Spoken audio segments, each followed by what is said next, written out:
আজকে ইতিমধ্যে আমাদের বিভিন্ন মন্ত্রণালয়ে আমাদের নেতা কর্মীদেরকে আটকিয়ে রাখা হয়েছে, তাদেরকে বলা হয়েছে তোমরা রুম থেকে বের হবে না। ওই সমস্ত মন্ত্রণালয়ের সচিবদের উদ্দেশ্যে বলছে আপনারা আগুন নিয়ে খেলছেন, আগুন নিয়ে খেলবেন না। এই আগুনে আপনাদের হাত সরকার হয়ে যাবে। আমরা দমব না, আমরা জেলে যেতে রাজি। ওয়ালটন আবারও মিলিয়নিয়ার অফারে ওয়ালটন ফ্রিজ কিনে আপনিও হয়ে যেতে পারেন মিলিয়নিয়ার।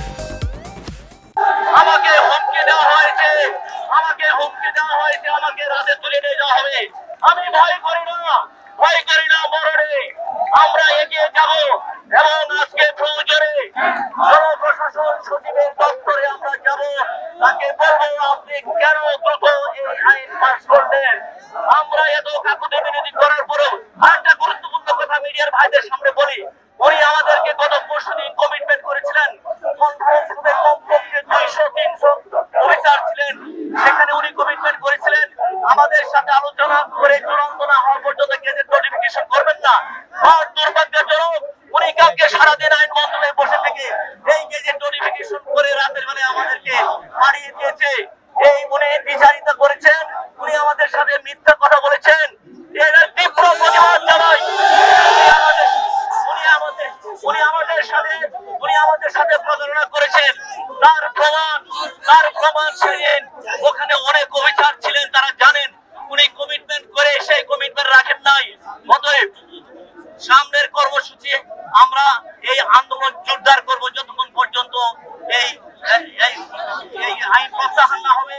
এবং আমরা অত্যন্ত দুঃখের সাথে জানাতে বাধ্য হচ্ছি যে কয়জন সচিব এই আইন প্রণয়নের সাথে জড়িত, আমরা তাদের পদত্যাগ চাই, আমরা তাদের পদত্যাগ চাই। আমরা এই চুক্তিভিত্তিক নিয়োগ বাতিল চাই। চুক্তিভিত্তিক নিয়োগ এই সচিবরা উপদেষ্টাদেরকে ভুল বুঝিয়ে সরকার এবং কর্মচারীদেরকে মুখোমুখি দাঁড় করিয়েছে। আপনারা দেখেছেন এনপিআরও একটা এরকম প্রবলেম তারা সৃষ্টি করেছে। কি দরকার ছিল বাজেটের আগে তাদের এখানে হস্তক্ষেপ করা? কি দরকার ছিল আমাদের এই আইন করা? এখন কি আইন করার সময়? তারা কেয়ারটেকার গভর্নমেন্ট, তারা এখন এটা রুটিন দায়িত্ব পালন করবে, তারা পলিসি মেক করতে পারে না। তারা শুধু সরকারকে বিব্রত করার জন্য আমাদের মাননীয় প্রধান উপদেষ্টা ডক্টর ইউনূস যখন বিশ্বব্যাপী তার নাম ছড়িয়ে পড়েছে, তাদের সুনাম ক্ষুণ্ণ করার জন্য তারা এই আইন করেছে। সচিবালয় বিশৃঙ্খল পরিবেশ সৃষ্টি করার জন্য এই চুক্তিভিত্তিক 5-6 জন সচিব আছে, তারা দায়ী। আপনারা মিডিয়ার ভাইদের কাছে আমার অনুরোধ, ভাই আপনারা এই সচিব 5-6 জন সচিবের বিরুদ্ধে আপনারা লেখেন, আপনারা ফলো করে প্রচার করেন।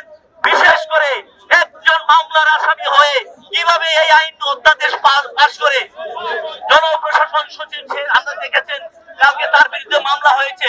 আমরা তার প্রত্যাখ্যান চাই। আইন শৃঙ্খলা বাকি বাহিনীর কাছে আমাদের অনুরোধ, আপনারা তাকে গ্রেফতার করে সচিবালয় থেকে বের করে নিয়ে যান।